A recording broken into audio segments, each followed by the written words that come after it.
Hello, hello, hello. It is Monday afternoon and it is June the 26th. And I hope you guys are doing really well. All right. So, um, Bryan Kohberger, what a mess, right? It has been a terrible mess in recent days. Hi, officially the longest name on YouTube, and that would be Crystal, aka Beaver Gaming sub Crystal. I like it. Works for you. All right. Hey, Ceresia Norton, how are you doing? Hey, Diamond Paul, how are you? Hi, Kat. Welcome. Hey, Ellen. Welcome. Yeah. Okay. So we're gonna talk about this whole Bryan Kohberger argument, disagreement. I mean, this thing. People are drawing up sides, and we are once again back on Watts Island. Where you got the pros and the cons, and they're going at each other hard. It's not just subs. It's not just we subscribers on YouTube that follow true crime and we're, oh no, he's innocent. No, he did it. Even news reporters, mainstream media, even they are having disagreements and arguments. So the question is, why? Why? Well, number one, I think it's because of our, it's the system of government that we have. And no one has to prove their innocence. That's why, the name of my channel is Allegedly Innocent. It's sort of tongue in cheek, right? That you are innocent. You never have to prove yourself innocent. You exist from the plane of innocence. So it's never something that has to be proven. The burden is on the state or the people that we have to prove that the person more than likely did whatever it is that they're accused of doing. So that's right off the bat. And I think that's where we thought, and I'm speaking now to the group of people that are convinced that Bryan Kohberger is innocent, or it's probably more accurate to say that they're convinced that the state has not collected the proper evidence to prove his guilt. That might be a more accurate way to say it.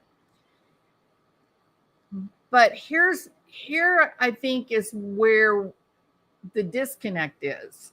There are a great number of people who inherently trust law enforcement. We believe them. And so, we're patriots, and we believe that our system of government and the Constitution are the thing that makes us free and makes us strong. And so we don't expect that the cops would have the ability to engage in a conspiracy where they would railroad someone and set them up and plant evidence. We just don't accept that.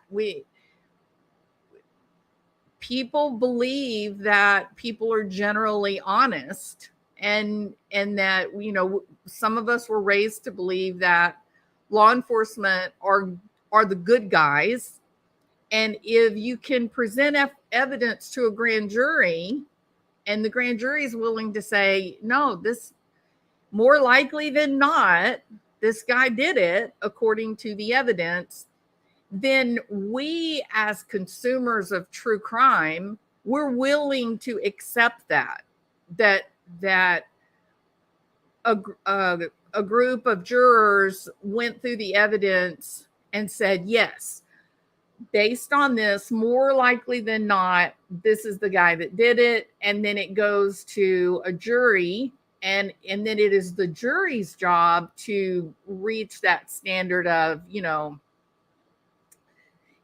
beyond a reasonable doubt, which is definitely a dramatically higher standard than more likely than not.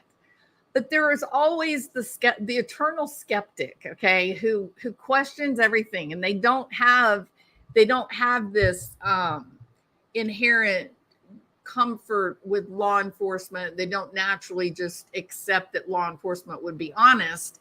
And so I think for a lot of people, that's why, or a lot of people in true crime, that's why we tend to go through each of these documents with just a fine-tooth comb. And you check the timeline over and over and over again, because there's this skeptical part of us. And we want to say, well, yes, I can accept that this is what was presented to the grand jury. And the grand jury said, no, more based on this, more likely than not, they got their guy. But we're thinking, but what if it's not the right information? What if something's wrong with the information they collected? And that is where, in this case, not Chris Watts, but specific to Bryan Kohberger, that's where things have gone off the rails, because there are some very real problems in this case. Still, at this point, I think it's safe to say that the prosecution has not, they are not forced to reveal all of their evidence to the public. Now, Bryan Kohberger, the defense, they should have access to any evidence that they have. But we don't have to assume that what we've been told so far is that that's all they've got. There could be more. The grand jury could have seen more. But talking to those people that are convinced that Bryan Kohberger is not the guy, here's what I would say. Number one, it is very hard to walk away from the reality that there was a sheath for a K-bar knife that would fit the exact K-bar knife that he ordered from Amazon. They have that. They know that he did that. So it's the sheath is there, and that the sheath was found partly underneath Madison Mogen.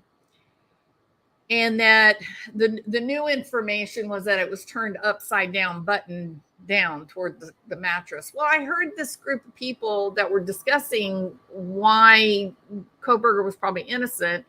And they said, oh, well, now they've made up another lie. They've made up another story that the sheath was partially under Maddie's body. But before, it was just lying beside her.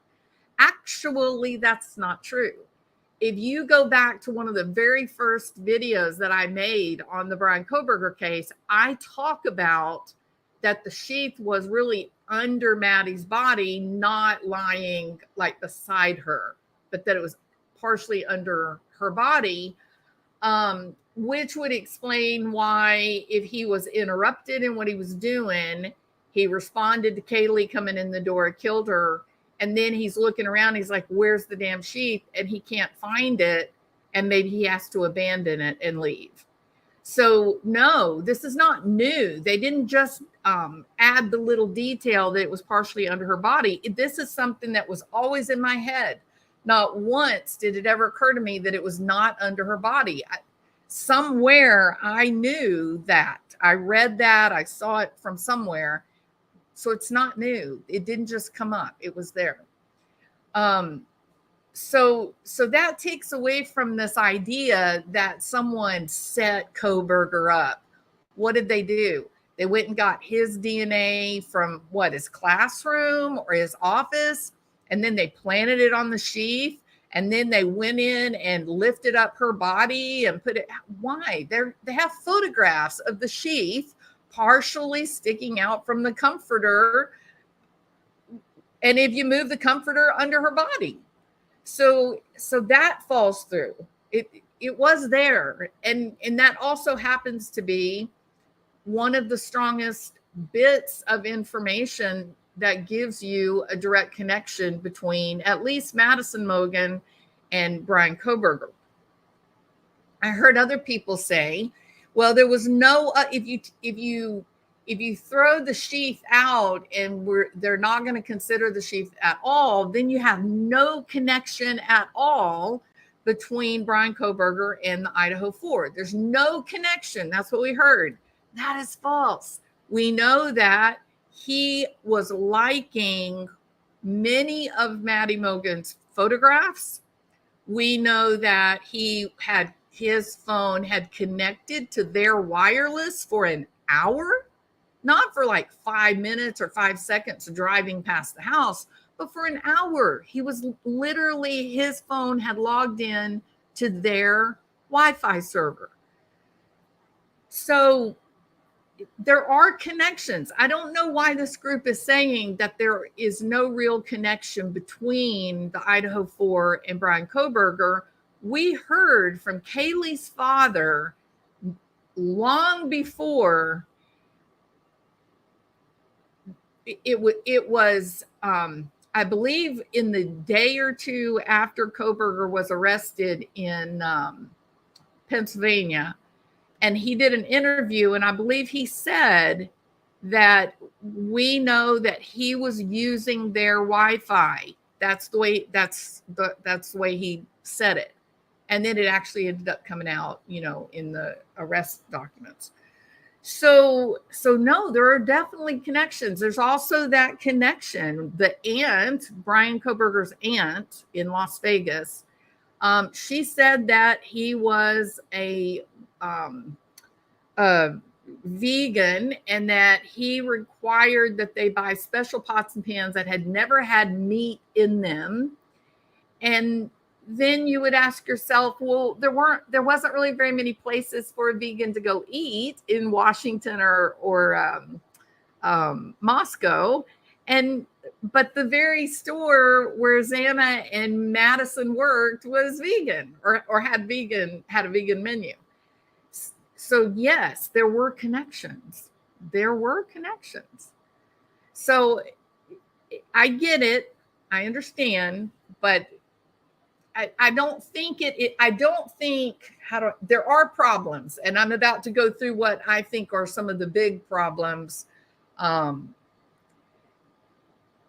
in terms of proving that he's the killer, the only person involved, right? I'm about to go through them. But even when you consider the problems, we still have DNA in the bed with Maddie and Kaylee. And we still have Bryan's phone connecting for 1 hour to their Wi-Fi. Even if we're talking about he was driving a red Mustang convertible that night, that he wasn't even in a white Elantra, we still have his phone connecting at some point to their Wi-Fi for 1 hour. There are connections. All right. It did, Allie. Yes. I don't remember it officially saying that he could. It is in the, I think, the arrest affidavit. It's in one of the documents. I'll go back and find it. Did I lose you guys? No, there y'all are. Okay, my monitor went crazy for a second, or it was probably more likely I touched the wrong button. All right. Yeah, but you could go into any store and pick up an item and put it back on the shelf. And your DNA is all over it. Scary, right? Yeah, no, yeah, absolutely, Leslie, 100%, no question. Here's a question though.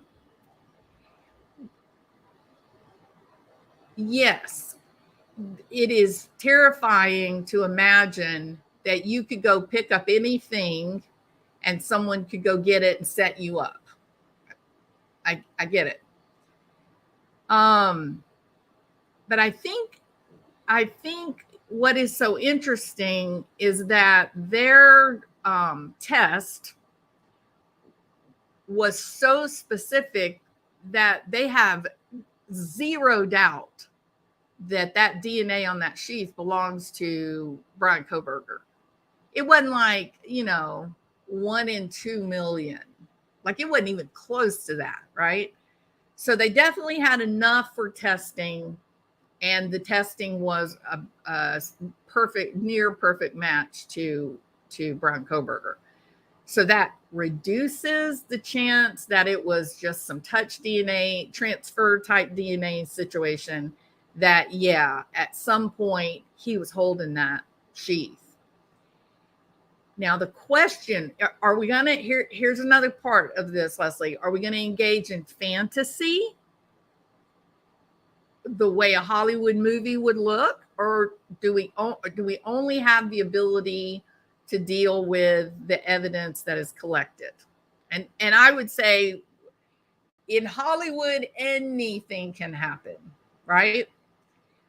In reality, we only have what is collected and presented, and the judge says, yes, I'll allow that into trial. That's all you can use. You cannot use your imagination to make up your own story and facts. So is it unusual that we had a veteran who went off the rails and ended up being killed the day after Kohberger left town? You know, is that unusual? Sure. Is it more likely that a veteran with PTSD would be more likely to take a K-bar knife and have the ability to slaughter 4 young people in 17 minutes than some intellectual who's a little bit, you know, what are the chances? Okay, sure, I'm going to agree with that. But we're back in fantasy land at this point. We're writing stories at this point. If you were writing a book, if you wanted to write a novel, then you're much better off to go with that storyline of, you know, PTSD veteran going off the rails rather than a PhD student who, you know, hates women. You're much better off. But sometimes truth is stranger than fiction. And I believe, in my heart of hearts, I believe this is one of those times. I don't think they got it wrong. I think Bryan Kohberger did this. I also think it is really important that we go through this process of a jury trial and that evidence be considered by the judge and determined whether it should be allowed and submitted into evidence or not. I think that is what we do in this country. The grand jury would say more likely than not. That's about a 51 to 49% standard. 51%, yeah, you probably got the right guy. 49%, maybe not. I'm going to tell you this right now. I think you could get a grand jury to indict Melanie Gibb for what happened to JJ and Tylee. I believe that. Same thing with Melanie Pulaski. They chose not to go that direction for whatever reason.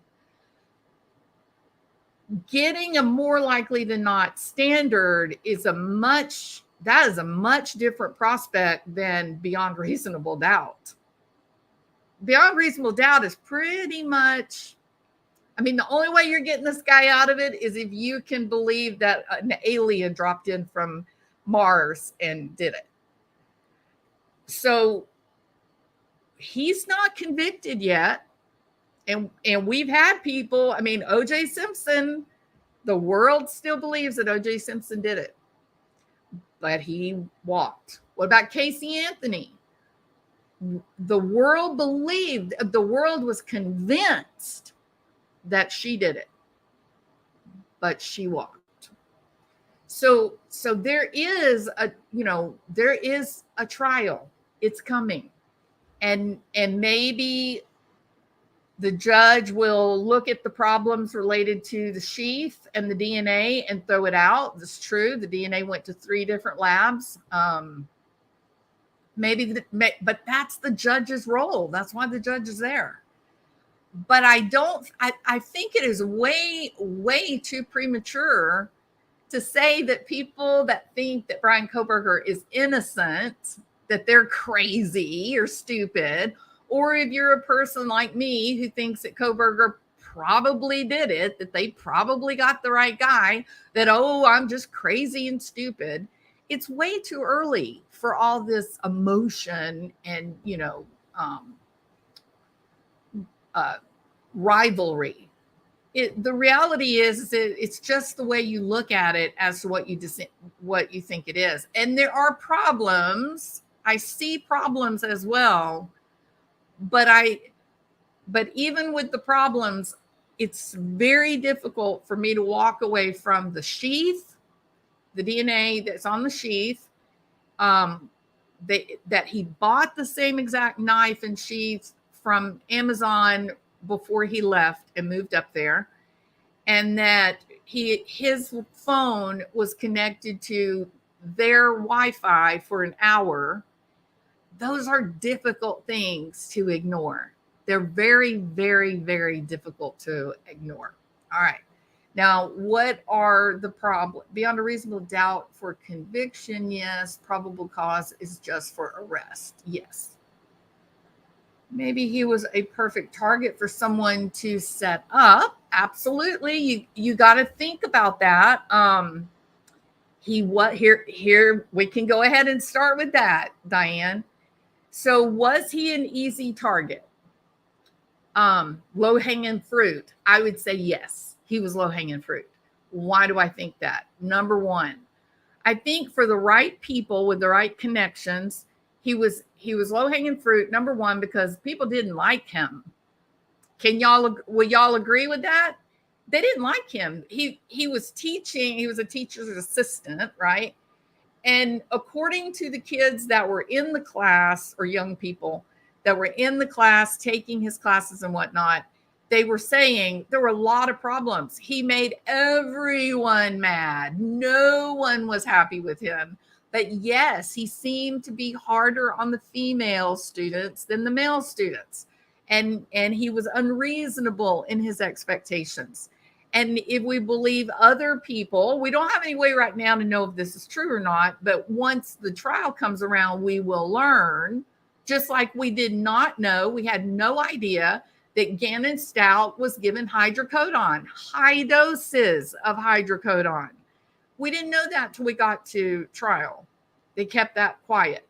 So we don't know if the extent of the discomfort with Kohberger as a teaching assistantship, and we don't know the extent of the problems that he was having with the female professors as opposed to the male professors. We don't know that yet, but we will when it goes to trial. That is when we're going to find this information out.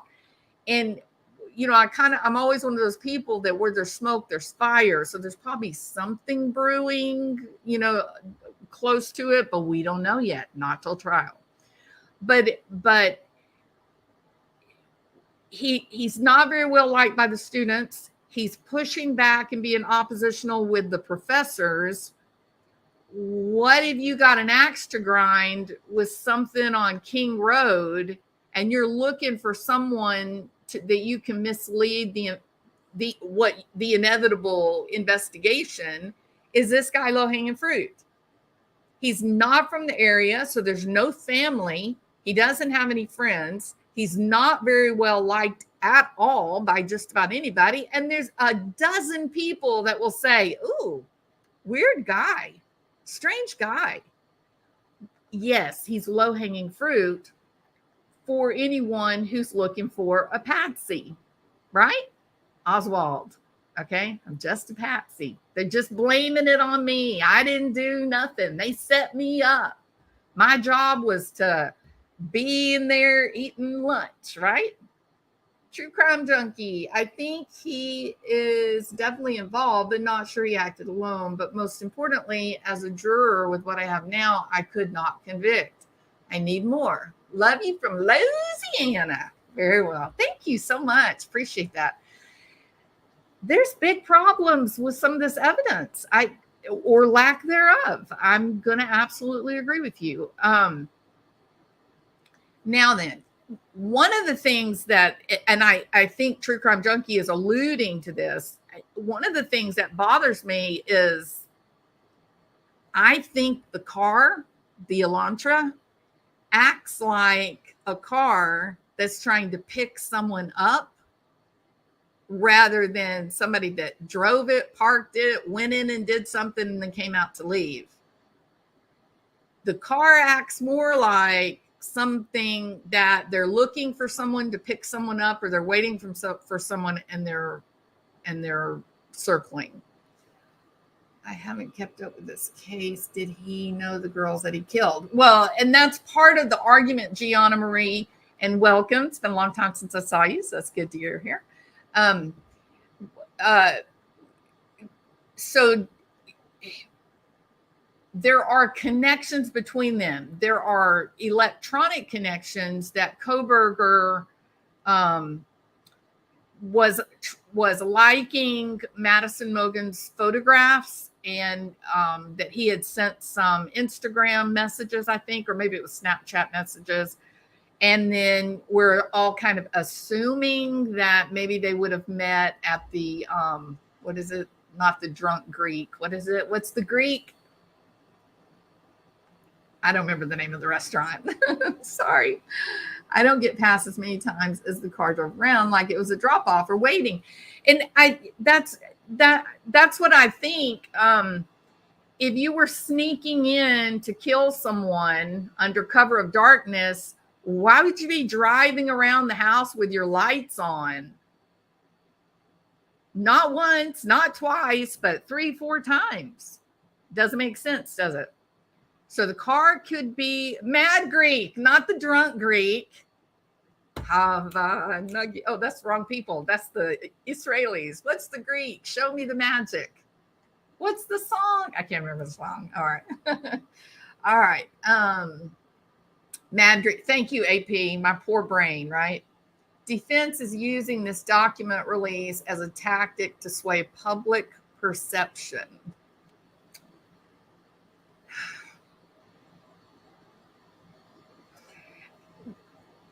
I agreed. So one of the videos discussions that I want to have about Corey Richins is this problem of why did she go on the television show? Why'd she write the book? Why'd she go on the television show? Again, that idea that if you did something, you killed somebody, wouldn't you want to lay low? Right? Would you want to attract attention? Just like the white car driving around in 3 a.m. with their lights on, with seemingly no awareness that there's going to be cameras that are going to pick that up later on, right? Why would she write a book, which is a very bad book? I mean, I'll talk about that too, but why would you write a book and then go on television? And ultimately, she was arrested a month after doing this TV review. And it doesn't, it didn't seem to fit that she's calling attention to herself. She's calling attention to the death and, whatnot. But with Bryan Kohberger, for her, I thought she's trying to appeal to future jurors. She wants people to know her in a context not related to law enforcement. She wants people to hear from her and hear about her struggles. And she's a mother, after all, right? All mothers can do no wrong, except for Lori Vallow. Mothers can do no wrong. And so I think that she knew the gig was up. I think she knew what was about to happen. And that, so she did this, she requested to go on the show. And I think she thought that it was going to make her appeal to potential jurors should the arrest ever come. Now, I think it backfired terribly. She doesn't have much appeal for people. She seems a little psychopath to me, but I'll do that later. But for Bryan Kohberger,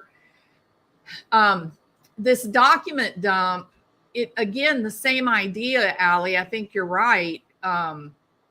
It's making people think, oh, no, he's innocent.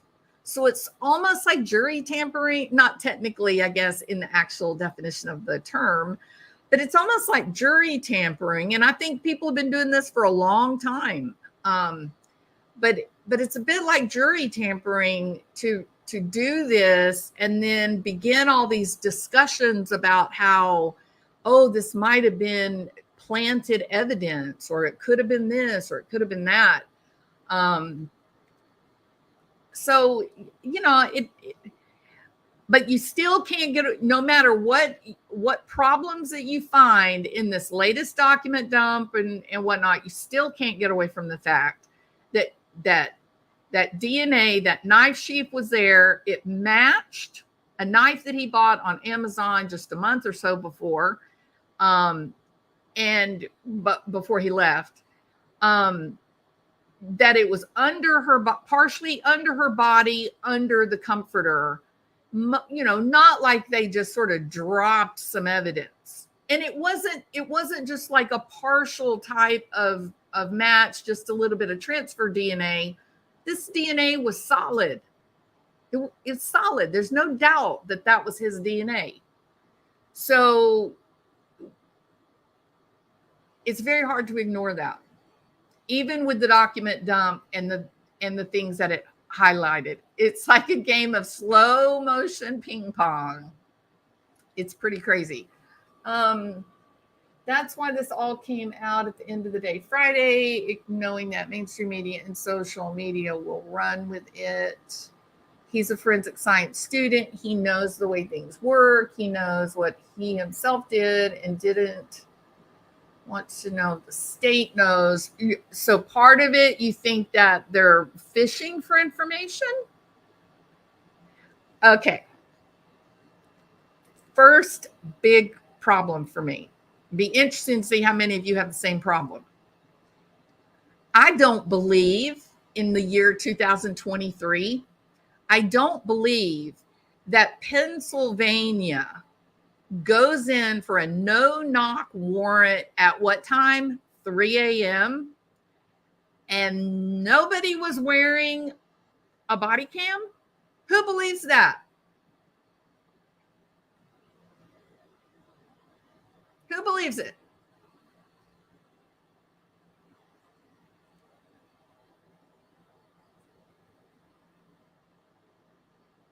It doesn't make sense to me. Of course, anytime there is a no-knock warrant, you have on your body cam. Anytime. Much less 3 in the morning with the most notorious case in the country. Crazy, right? It's so crazy that they didn't have body cam on. So that's very strange. Now, are they going to come back and say something went wrong?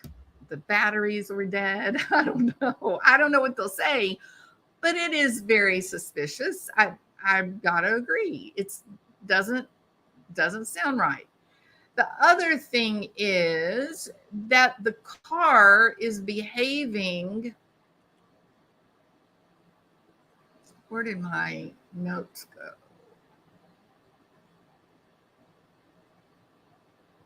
Where's my Twitter? Okay. So the car starting at 4 a.m., right? I've got a message from somewhere. Where's the message? Where's the message? Oh, there's a message.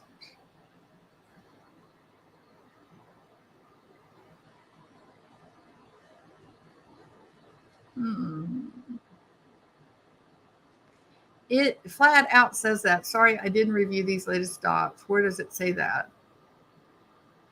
I think it's the arrest affidavit, not in the new documents, but the all right. I heard a message, but I don't find it. Where would it? What? Strange. Nope. I don't know. I don't know where it came from.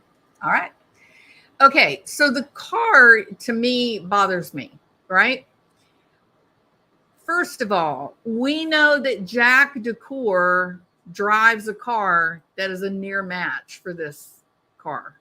And in no way am I saying that Jack DeCour is the man. Okay. That is not what I'm saying. I'm saying that he's living literally one left turn away from Kaylee. And you can walk to his house in 3 minutes. It's not even a mile away. So they're neighbors. They're right there. So it wouldn't be unusual to catch that white car or one that looks like it. It wouldn't be unusual to catch it on video in that area, right? So that's hard. This is going to be a problem. This is going to be a piece of information that the defense is going to have. And that is, okay, well, first of all, Mr. FBI, Elantra expert, we need a little explaining. Unless you got a little bit better photograph or video, how do you know what year? And how are you sure that this is an Elantra? Right? Because the blurred picture that we've seen, I don't know how you discern those very subtle differences. And ultimately, the FBI had to completely change the range of years after the arrest.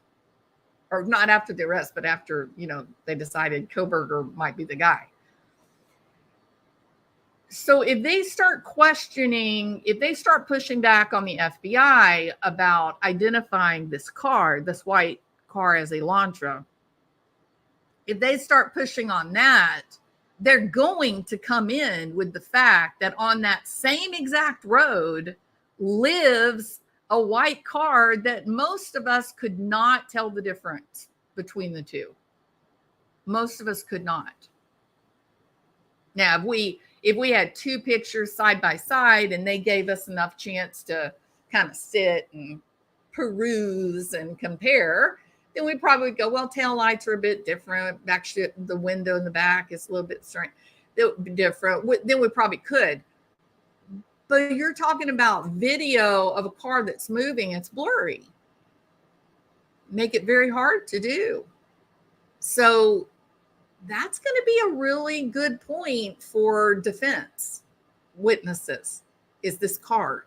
So I'm 100% in agreement. The second problem related to the car is the timeline compared with the actions of the car.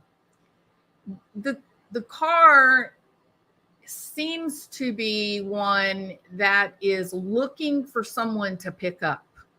That's what it looks like to me. I've been there.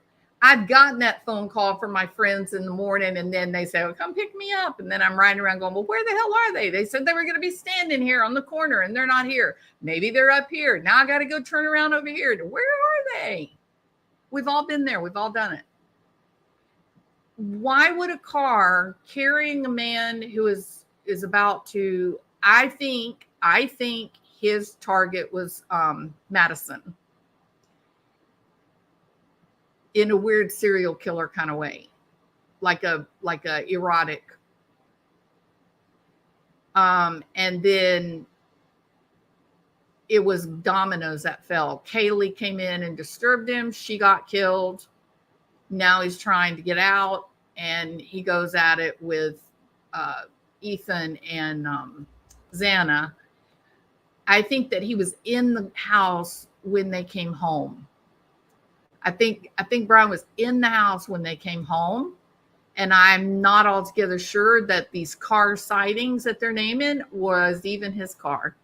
I think he probably parked up on the car, west, I can't think of the name of the road, up on the hill, and he wouldn't have been able to go down the hill right behind the house, but if he could have easily come down the hill over where Jack DeCour's house is and come up beside the house where the girl, her suitcase was gone through, which might be why he was there, to figure out how to do it. So I'm not sure that all these sightings of the white car, I'm not sure that that had anything to do with the price of eggs in China. Although I do think the final car that is seen speeding away at a high rate of speed at the gas station, I think that probably was him. But there's other sightings of a white car, I'm just not, it's hard for me to believe that that was him. And it almost seems more likely that it was Jack. Maybe he drove up by the house to see if Kaylee's new Jeep was there. Maybe he was avoiding answering all of their telephone calls because he knew she's leaving. There's no reason for me to prolong the agony. There's a lot.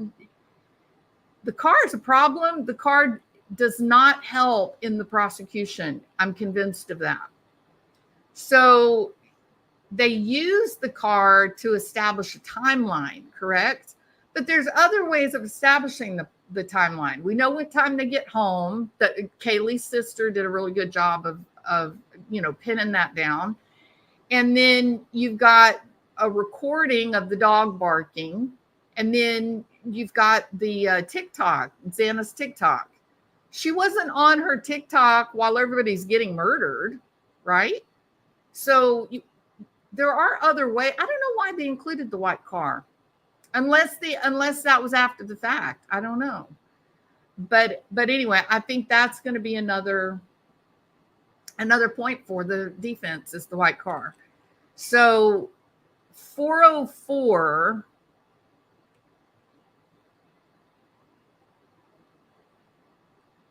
Okay, at 4 a.m., Xana gets a DoorDash delivery, and for some reason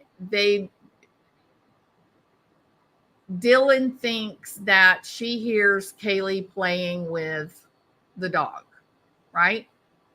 Now we don't know if Dylan said, "Oh, Xana got her DoorDash delivery, and I heard the dog." We don't know that.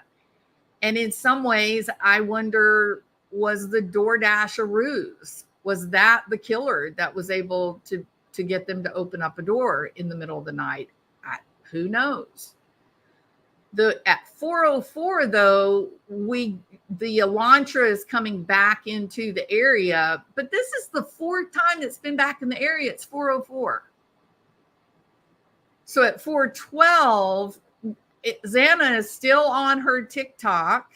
She's already gotten her DoorDash. And then at some point, she thinks that she hears someone crying in Xana's bedroom. And I'm not so sure. I'm going to say this. I'm not so sure that I would listen to Dylan's timeline at all. I would not put any faith in her timeline, because I think that one of the reasons that she was terrified and she didn't call anybody and yet she fell asleep was probably because she was on, alcohol or some kind of stuff, party drugs, having fun. I don't mean date rape, but drunk or marijuana or Xanax or something, right? So I think she heard these things, but in terms of the part of her brain that would really make any kind of estimates accurate, probably not dependable. So I'd take that with a grain of salt. But I do think the recordings that seem to match what she said, which is, I thought I heard Kaylee playing with the dog. Well, maybe that was when they heard the barking on the camera. So that's probably a good one to believe, a good sound, good timeline to believe in. And then DoorDash, whoever the DoorDash driver was, they should have documentation, digital documentation of when that was delivered. And the TikTok app should have a good time for when it was active. So we've got some good timeline without having to use this white car, what I think is a red herring. A security camera from nearby picks up distorted audio of a whimper and a loud thud. That was at 4:17. Maybe that was the person leaving. Maybe that was the murderer leaving, running, trying to get away. So I don't know. I'm not sure that anybody really has brought up the whole thing with the car. But to me, of all the issues that have been raised about this case, the car to me is a problem. And it acts like a car that's looking for someone. And I guess you could say this. On one hand, you could say the car came, dropped off the killer, thought that it was going to be a quick in and out, go in, kill whoever the intended victim was, and then get out and go. And it took a lot longer because of all the interruptions. And it turned into a quick hit and turned into what was basically, a killing spree, right?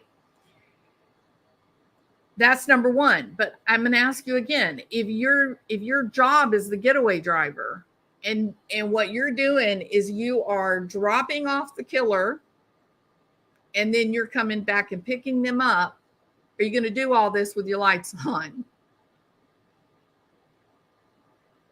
Doesn't make sense, does it? Makes zero sense. I think the white car could have been anyone. And maybe it was Kohberger's car and a different white car. Maybe that's possible. The second part is maybe that wasn't him at all. Maybe he acted completely on his own, but he left his car parked up on the road where he had a straight in out and not in this very, very confined parking area, driving area. It was a weird place to think about getting yourself blocked in if you commit a murder and trying to get out. It was, to me, is a weird place. I heard Chris McDonough say that maybe it was a good place because he would have access to feel like he had control of the environment. I don't see how. How's he going to have control of the environment unless somebody was in the car as lookout? To me, it just seemed like an opportunity to get caught with no way to get out. But if you park up on the top hill, you go either direction straight out. You're on a main road. So maybe the white car wasn't involved a bit at all. And it was all 100% just Kohberger. And you know what I say all the time, what you look for, you're going to find, right?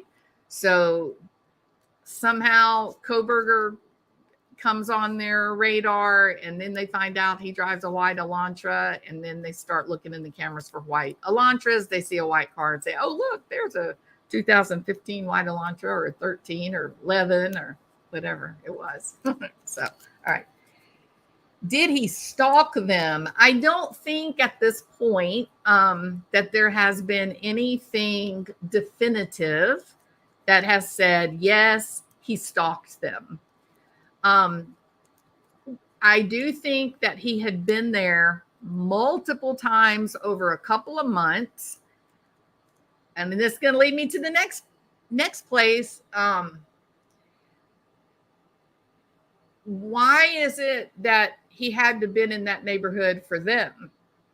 I'm still standing by, he knows someone in those apartments. I think he was there because he was visiting someone there. Or maybe he rented an apartment there. Maybe he had an apartment under somebody else's name. Maybe somebody else rented the apartment for him. But somehow or another, I keep thinking, how do you get out? Well, the easiest way to get out is walk across the street and go into the apartment. Nobody's even looking for you. I think the sloppiness in their arrest, in the conceptualization of the case, it seems like they made the white car the focus. Well, they did, right? That's what they did. That was the first thing they came out and said, oh, anybody that sees this car, have you seen this car? Do you know of this car? They did make it the cornerstone of the case. And I don't think that's the cornerstone. I don't think the car is, I mean, let's be honest, the photograph is terrible. So terrible that the FBI's crime people couldn't even identify the proper year.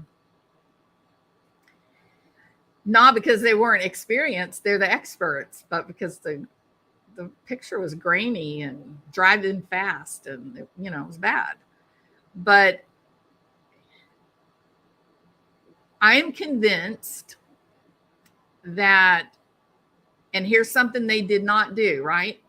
They did not take the plumbing out of that house, and they should have. They should have taken the plumbing out of the house and tested it, because I believe that they would have found loads of blood in the pipes. The reason I think they would have found loads of blood in the pipes is because I think that he took a shower before he left that house.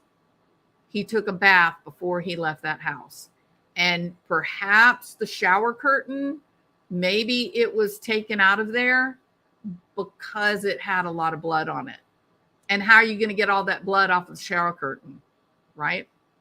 So I think that would be the only thing.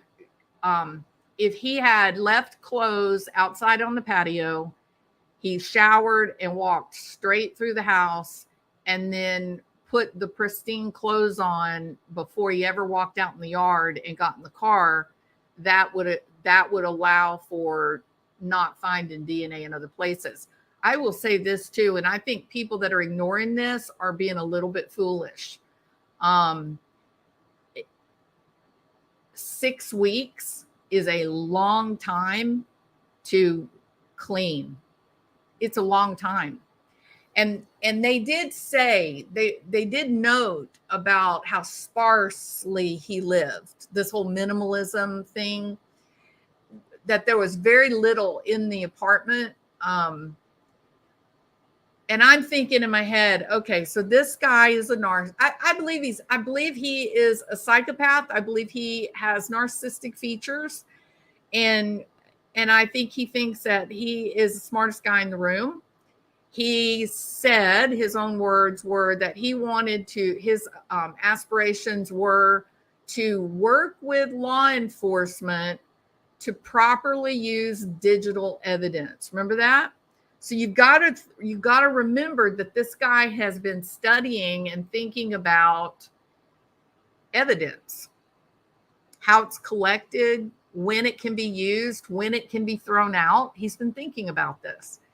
And so I'm thinking, okay, they find him in the kitchen with gloves on, and he's bagging any of his stuff with potential DNA and disposing of it in the neighbor's trash cans. And that is weeks, months after the murders, correct? Why do you think he wouldn't have done that at his house? Why do you think he wouldn't have spent the next 6 weeks cleaning anything and everything that wasn't movable, and the things that were movable, get rid of them and bring in all new things? That's what I think he did. I think he got rid of clothes and brought new clothes in. So we know about the bleach, right? Also, the same thing with Barry Morphew.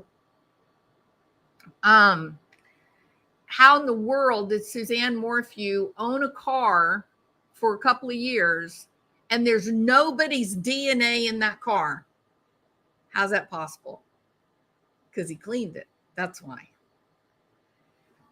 So if you were to go out in my car right now and DNA test, you would find my husband's DNA, my children's DNA, you would find Sage, Drover, Kitty Dog's DNA, my cousins, my nieces, my brother, my sister-in-law, my mom, my dad.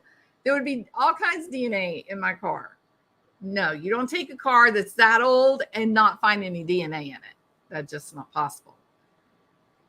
As far as the other two males in the house, now when they claim, now this is the one piece I think people are saying, and it's silly that you're not understanding, I think, the point. When they say that they took this DNA and they sent it back and got no hits on it, they're talking about with CODIS, right? This is a college party town. These kids had more than 200 people at that house the weekend before. The fact that they only found 2 unidentified males, meaning male DNA that had not committed a crime. That's what that means. Unidentified male DNA. These are just 2 guys that never committed a crime. They were never in CODIS. And so why would there be a hit? It means nothing. It means nothing. Truly. I'm a bit surprised there wasn't more of the unidentified male DNA. That's surprising to me. I would have thought there'd been a lot more. So I don't think the DNA for the other 2 is any big deal. I don't think it means anything at all.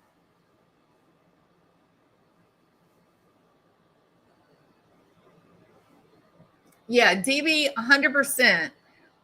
This is, again, we've gone through the grand jury process of more likely than not. 51% yes, 49% no. Okay, let's go to trial. That's what that means. And it's not until you get to trial that you get beyond a reasonable doubt. And part of that beyond a reasonable doubt is the judge making decisions about what evidence is okay and follows all the rules of evidence, and that it can be considered, it can be presented in court, and it can be considered by the jury versus evidence that they throw out. So we're not even halfway there. All we got is, okay, y'all got enough evidence here that you convinced me that this guy is a really good candidate. That's all it means. If you think about it, Barry Morphew was arrested. This guy was held without bond. And ultimately, because the defense couldn't get up on time and get to court on time and turn over the discovery, the way a professional is supposed to do, then, Lama delivered sanctions that neutered the case, destroyed the case. That was the end of it. And he walked. I don't think he walked because he's innocent. Don't get me wrong. But if the evidence is thrown out, the evidence is thrown out. And then if you don't have it anymore, you don't have it anymore. So there are more layers of protection here before we ever get to trial. We don't have a jury that's making a decision right now. I don't know why people are getting so passionate and so freaked out. We're simply, and again, we're talking about what we see, the weaknesses and the strengths for what we see of the investigation and the evidence that's been named. However, we still don't know what the evidence is that they did not name. They are under no requirement to show that to us right now. And by going the grand jury route, they robbed the public of seeing the evidence they had. But even with the preliminary hearing, they still didn't have to put out all their evidence. Like I said, I was completely blown away that Gannon Stout was given really high doses of hydrocodone. Shocked. So we don't know everything yet, y'all. But what we do know is this.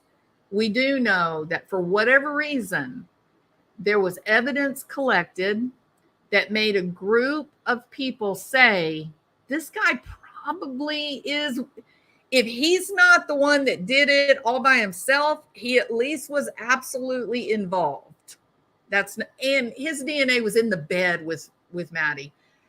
I don't know how much more you need than that. his DNA was in the bed with Madison. Think about that. Think about that.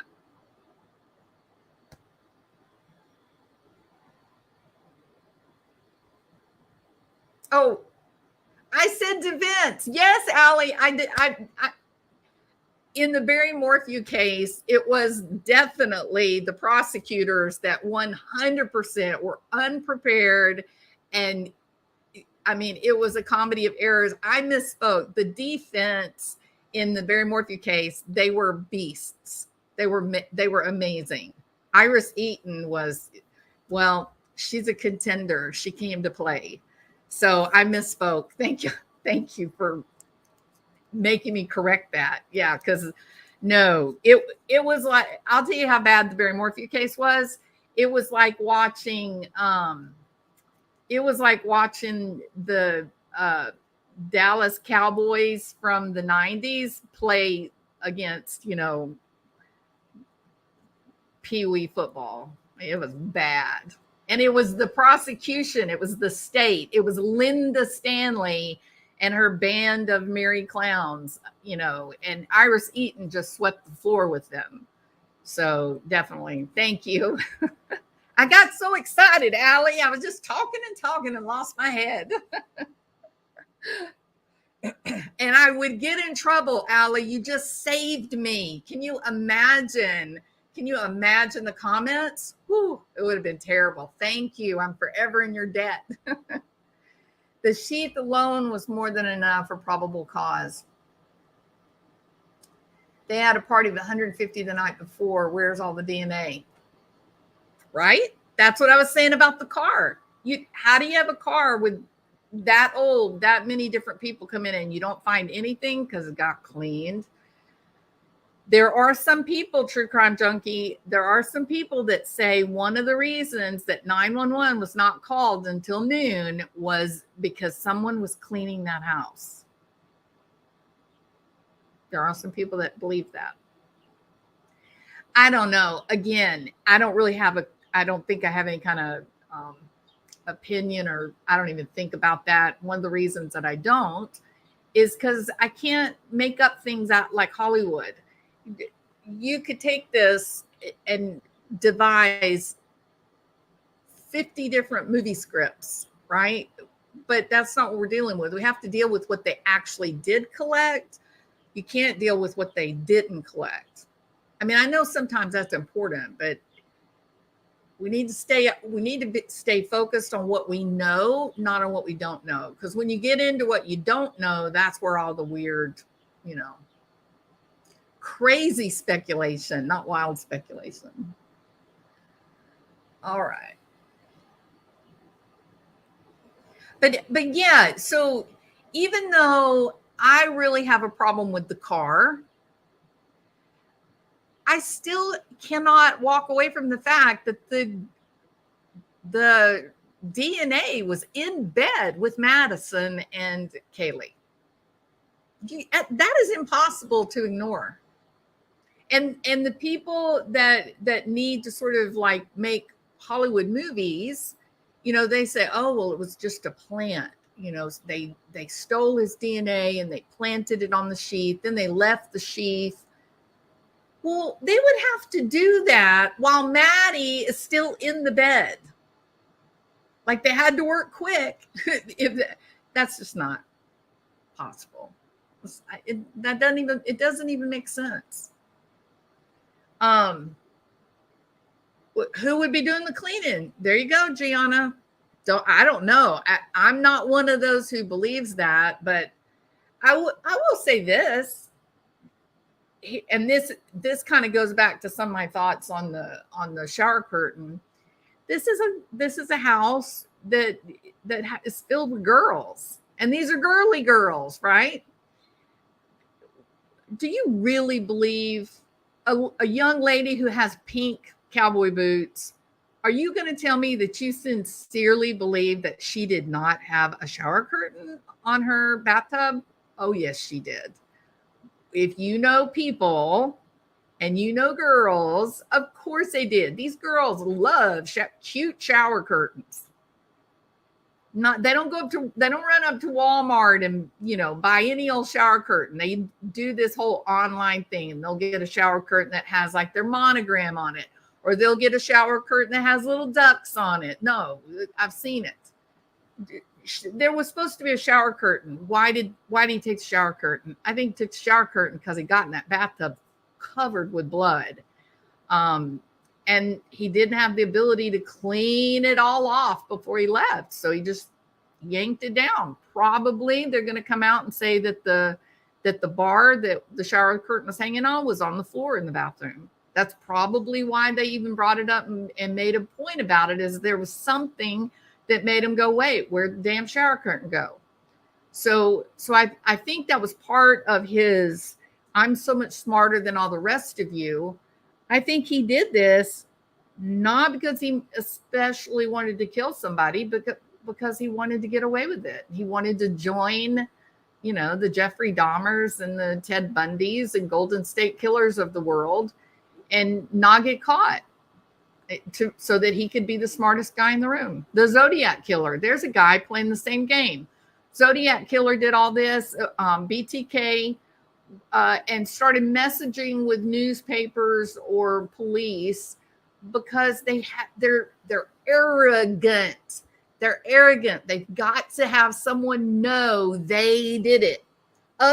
Unless people know you're the smartest guy in the room, how can you be full of yourself and think, oh, look, I'm the smartest guy in the room? You need someone to know that you did it.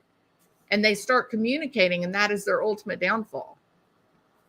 So I think this was done. It wasn't as much hunger for bloodlust as it was hunger for narcissistic supply in his sick, warped way.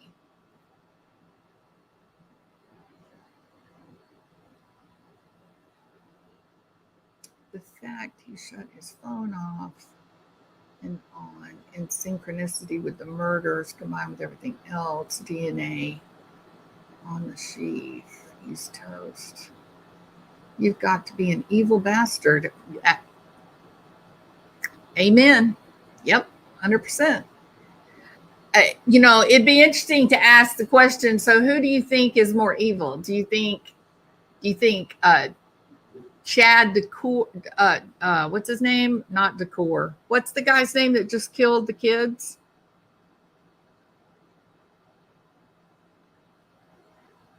Something like Decor or...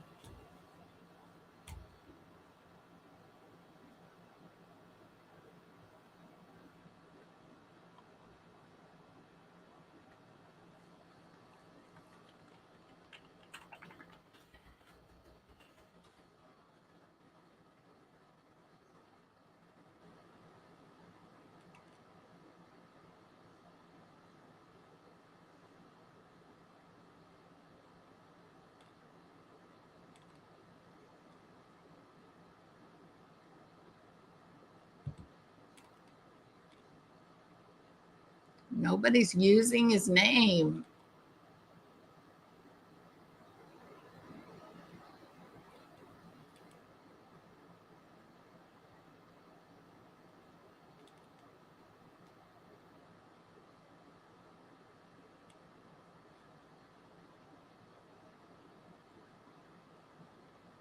Wow, where's his name?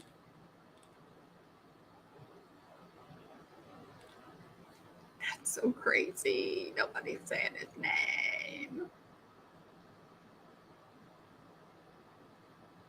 Dorman. Thank you. Chad Dorman, right? So who's more evil, Chad Dorman or if it turns out Bryan Kohberger in fact did this, which one's more evil? Agreed. Yeah, I think so too, Hank. Yeah, Dorman, my poor brain. People are saying the college student, whoops, hold on, rolled out from underneath. People are saying the college students cleaned up the horrific crime scene. Oh, come on. I bet there were regular fights to clean the toilets. It's ridiculous. It's what people are saying.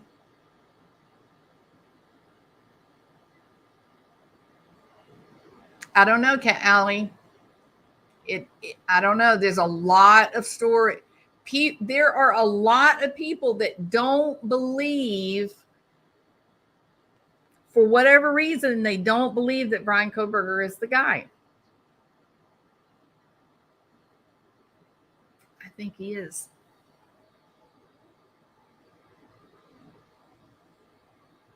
Oh, I haven't seen it yet, Penny. I had to work this morning, and as soon as I finished working, I immediately went live. So that's going to be the next thing I'm going to watch is the Morphew thing. So he didn't win. Still without prejudice, no permanent seal. Who was the judge?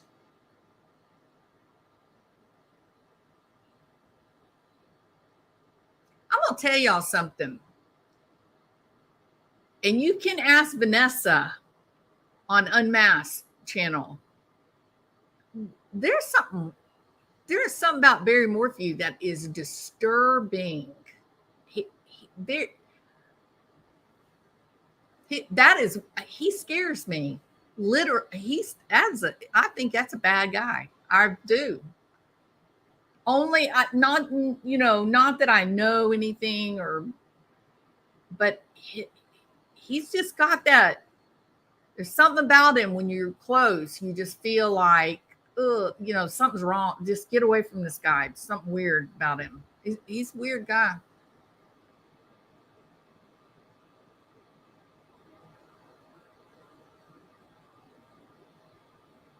Lots of that has happened in John Miller. Lots of it.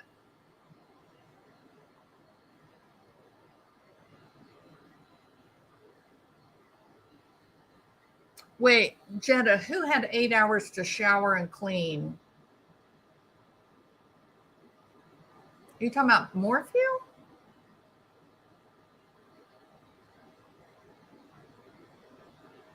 Agree to that. It's a weird guy, scary guy. He's got this weird, it's just this weird energy. It's hard to put your finger on. But Vanessa noticed the same. She said the same thing. She said, "What is this?" I'm like, I don't know, dude. I've never. He feels bad.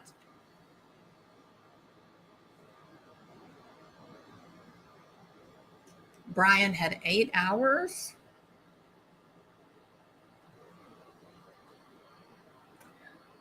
Well,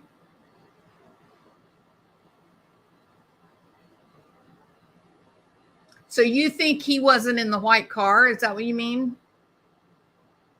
It really is, Yvette. Absolutely.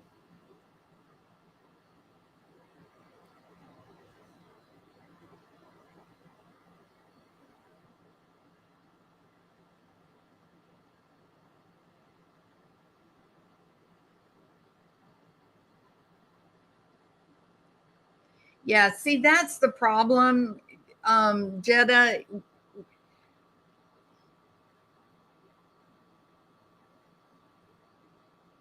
No, I think his car was parked up on the hill.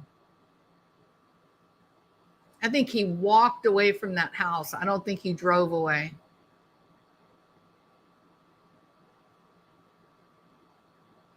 Now I will tell you this, Kelly O. You brought up a good point. So Kelly says Barry will never escape the judgment from the man upstairs, the only one who matters, in my opinion.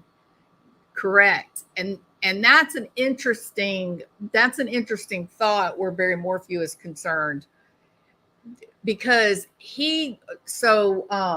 growing up, his dad was really religious, right? But in that Southern Baptist mentality that the man is king of the castle and the little lady needs to, be barefoot and pregnant in the kitchen. So he grew up with this model of a dad who was shallow in power, right? He was very punitive and angry and really disappointed in life, and felt like, that it was unfair the way that he had been treated compared to one of his friends. And Barry grew up watching that.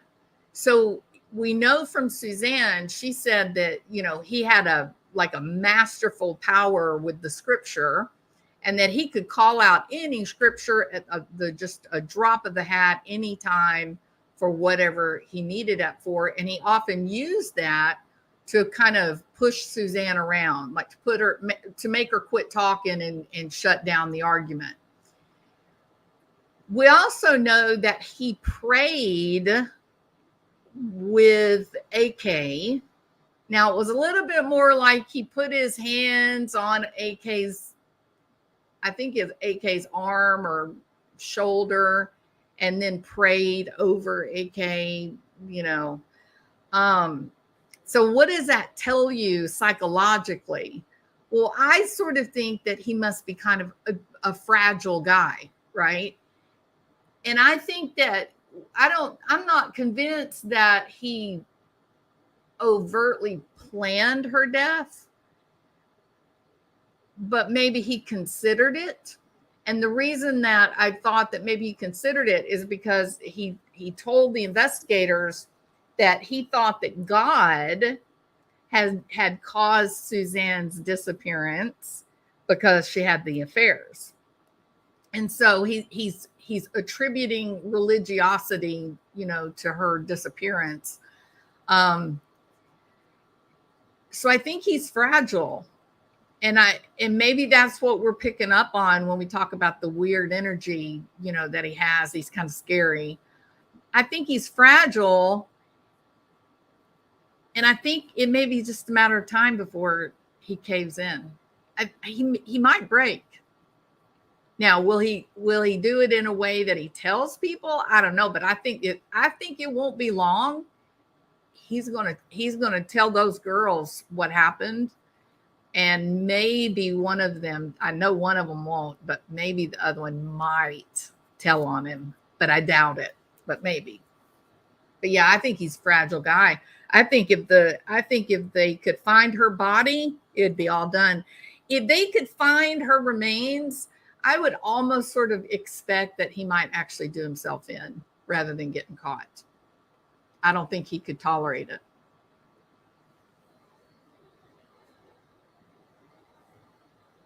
Oh, so that brings up this Chad Dorman joker. He wanted to be protected. When he did his not guilty plea, he told the judge he wanted to be in protective custody after mowing down 3 little kids. Yeah, that's a bad guy.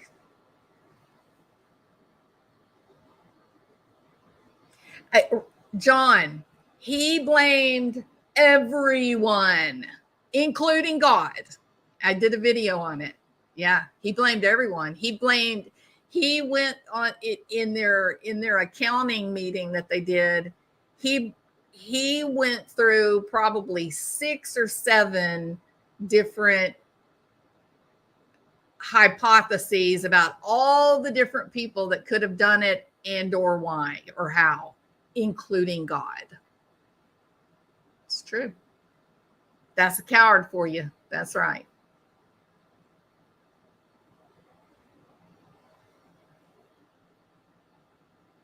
Yvette says, no way. He won't peep a word.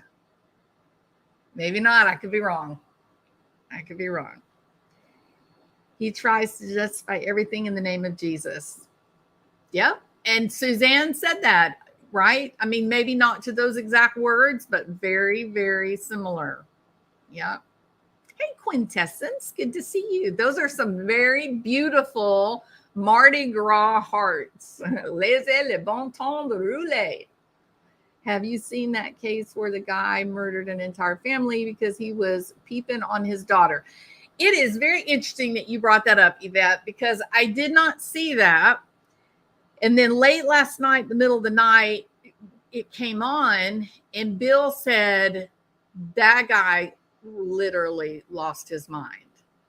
And I said, what is it? So he kind of just briefly told me. So no, I didn't know about it until late last night. So I'm going to have to look into that. Was that wasn't a Texas family though? Where did it happen at? There's something weird about that. Something very strange about that. Yeah.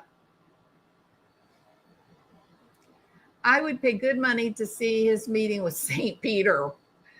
Barry killed Suzanne and then blamed God. You gotta be, Barry, you lost control in that moment that you suggested it was God, that it was God punishing Suzanne because of her affair. Your fear got the best of you there, Barry. You're gonna have to answer for that one big time. I'm thinking God's not gonna be happy being blamed for murder. I think what you're feeling is that he sold his soul to the devil, so he's now soulless. Anybody, I'm going to tell you this, the people that I have met that know him, that have been face to face with him, they all say the same thing. There's something about Barry. It's almost like it could be a movie. They can't tell you what it is. They can't put, like, he's not been overtly aggressive, but there's something about Barry that people feel like they have to get away from him. It's weird, but it's scary. I'm not saying it's weird in a, oh, this is a great mystery kind of way. I mean, it's weird, like, holy shit, get me out of the room way, like a really frightening way. Yeah, Diane, not a good idea to blame God for your bad behavior. Absolutely. He might have some lack of proper upbringing, but I can see guilt and shame. He knows right from wrong, a facelift, and even help, Kelly. I think you're right. I think he does know right from wrong. And I would agree with the one word you said specifically, shame is dripping off of him. Right. And I have to say this. I legitimately really do believe that he loved her. I believe that. And I think it was one of those terrible, horrible tragedies of a guy that just went off the rails and lost his family and then didn't know how to get it back. I believe that. I think Bryan Kohberger is a psychopath. He looks like one. He seems like he's one, and his family seems uncomfortable with him. But not Barry. Not at all. Barry's different animal. Different completely. He's Shelby. Hi. Oh, yeah, Gianna. And those girls know it. They do.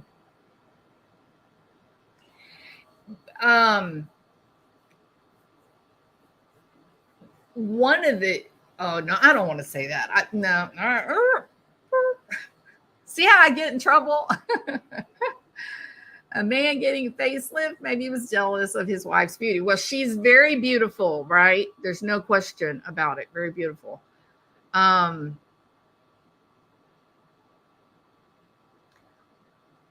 Some people get a brow lift and get their eyes done because they can't see. Maybe he didn't do it for his youth and beauty. He does, but he's a very vain guy. Big ups. He's one of those guys that he's an old guy, but he's staying in the gym for 4, 5, 6 hours at a time. He could compete physically. He could compete with the 30, 40-year-olds. So yeah, he's a vain guy. He's really focused on, I'm a man. Spit. I'm not a very good spitter.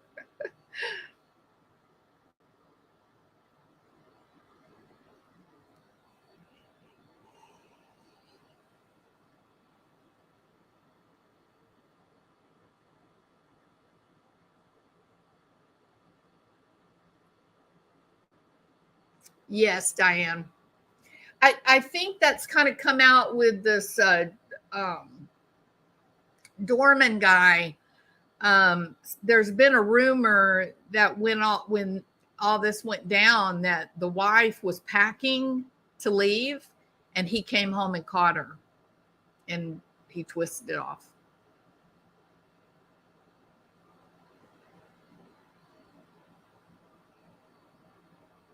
Agreed, Kelly.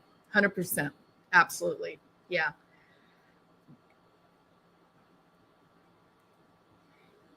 I've told people before, infidelity makes people crazy, makes people strange. A lot of it is the disruption in identity. There's a terrific fear people will voice that they are losing their life, that if their partner is having an affair and there's a divorce, that their life is over. So in a lot of ways, you can look at that as that they uncover infidelity and they are experience a very real, a modern but very real threat to their survival. And so there are some pretty interesting hypothesis from some of the researchers in this area.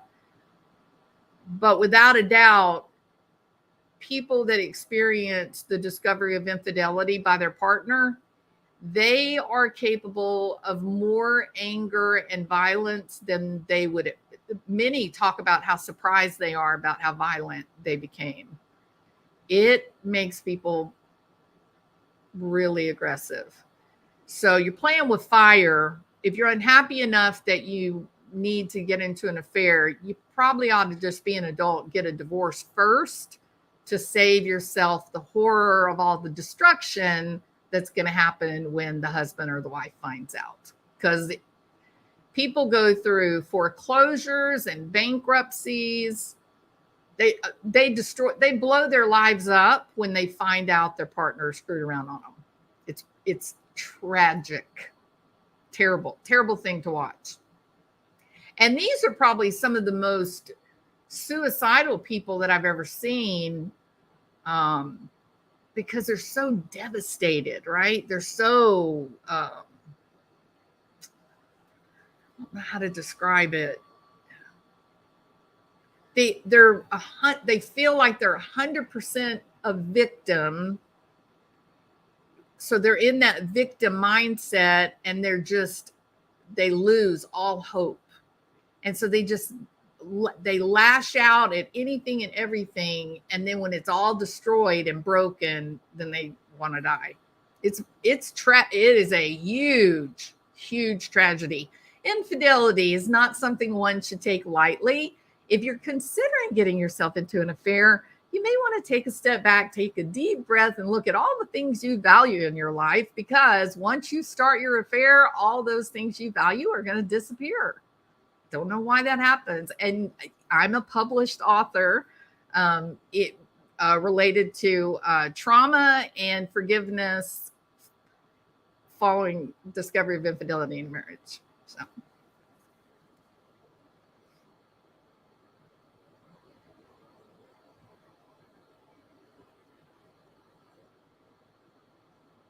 Oh, that's awesome, Diane. Okay, Diane has a great idea.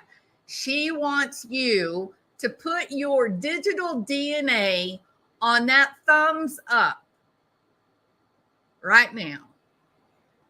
If you haven't hit the thumbs up, do it right now. If you haven't hit the subscribe button, I'm begging and pleading for you to subscribe. Why? Because the algorithm doesn't know I'm here. That's why. All right. My mother with dementia accuses my dad of infidelity every day. I'm so sorry, Callie. Dementia is a terrible animal. It's a terrible, terrible way. It's never worth it dealing the shame you bring yourself with infidelity, let alone the other party's reactions. It's devastating.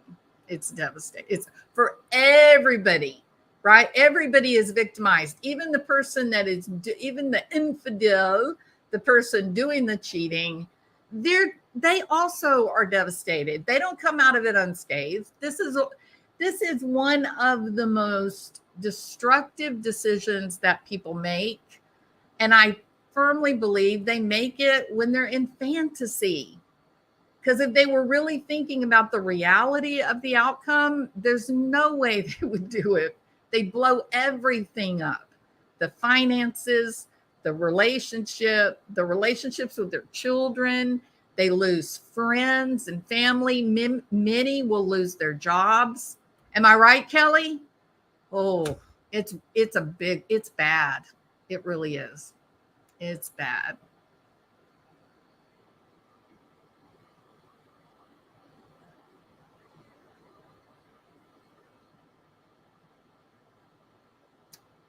Yeah, that is interesting, DB, is the length of time, just time to get over it. That's not the length of time to thrive, but the length of time to just where it's not this, active energy in your life that's robbing you of your sanity.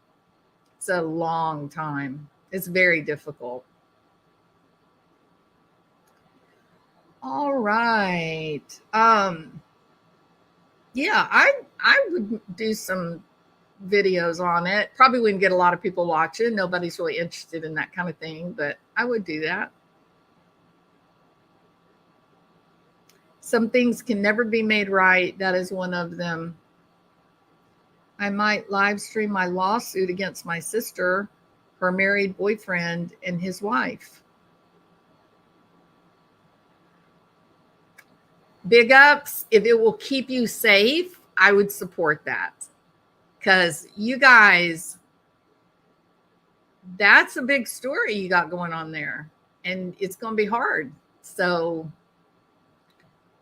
y'all need to be, y'all really need to think about, people get weird, so keep yourself safe. And like I said, if you live stream it, if that keeps you safe, then way to go. You have our support, big ups. Jules, would love to get your input on Letitia's new body cam and interrogation videos that came out. Haven't yet watched them. Maybe that is something that we could do on the channel. Oh, I'm gonna have to go. I got a phone call I gotta make. Yeah, I haven't watched them. So maybe we could do that together. That might be good. Absolutely, big ups. Don't mention it. Hey, Elizabeth Ross. I wore a glove and no one was watching. Aw. In good true crime fashion, Elizabeth. Super volcano in northern Italy. Is it awake? That's a little scary. Yeah, for safety, Diamond Paul. We're safety girl here. Letitia, freedom of.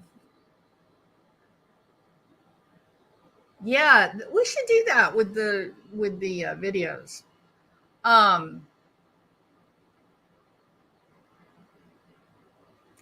And I am gonna do the Dorman case. You're going to see me cry, but I'm gonna do it.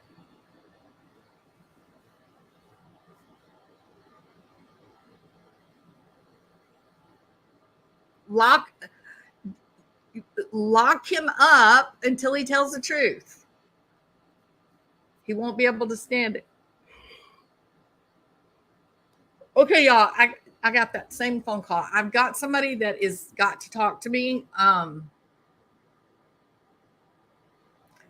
So I have to do this. I hate to end, but I do need to. There's something important going on that I need to answer the phone.